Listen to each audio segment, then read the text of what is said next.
Hello and welcome to the HR Like a Boss podcast. I'm your host, John Bernatovich. I have embarked on a journey to get to know amazingly awesome HR and business professionals with the hope to find out what it takes to do HR like a boss. If you enjoy the show, please make sure that you subscribe and hit that 5-star rating. Welcome back to another episode of the HR Like a Boss podcast. I'm your host, John Bernatovich. I got to tell you, I'm really excited about today's episode. I got a referral from a very close friend and an HR Like a Bosser, Lauren Rudman.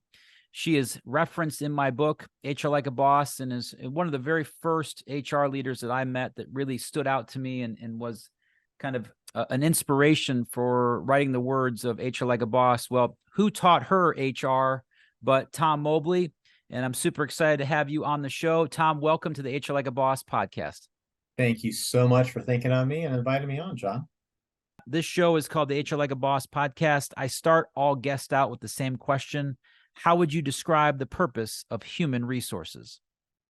I think, to me, one of the first things we need to understand, because you ask somebody, why do you go into HR? That rookie, that newbie person that's showing some interest.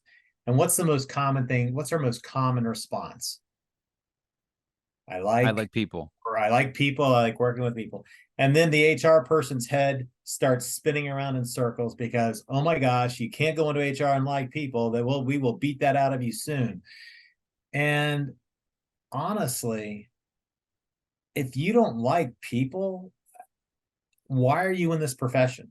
Now, yeah, people will do the craziest things. They will drive you nuts. But if you're in the HR profession, you better like working with people.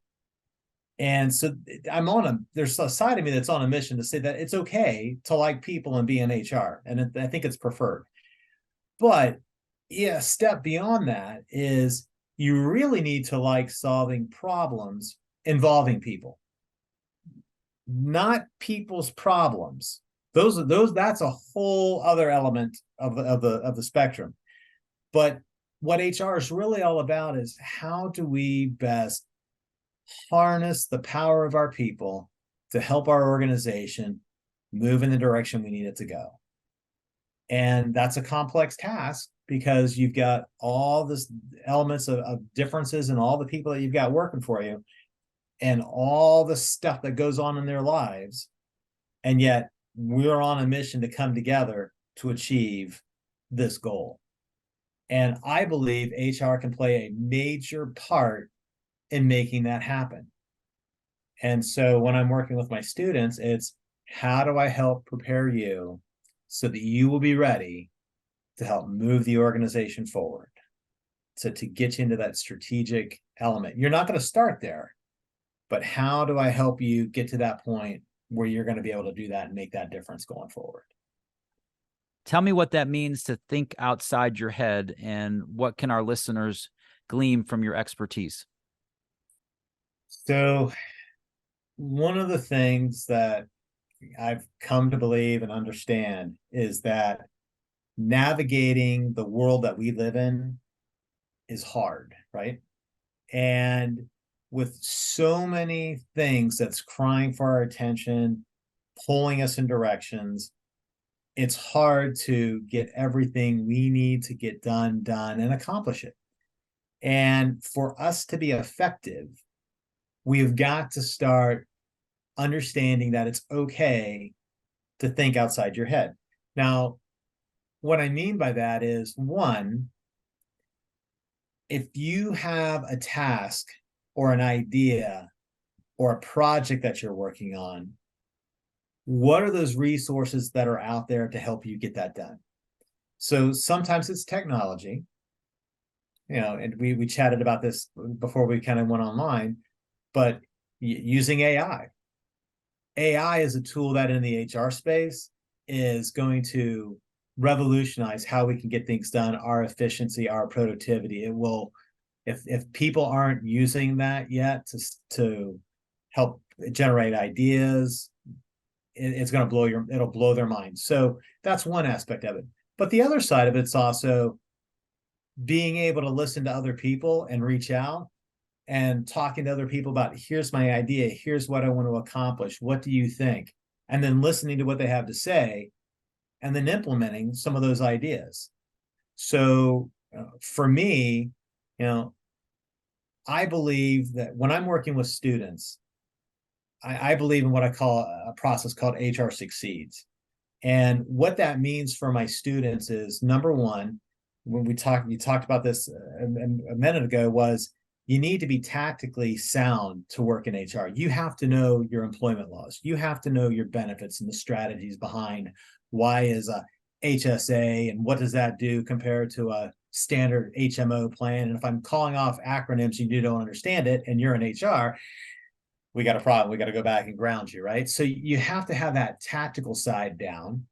But then beyond that, what are you doing to help develop yourself, prepare yourself? So what are you doing to find that internship, that experience before you leave school?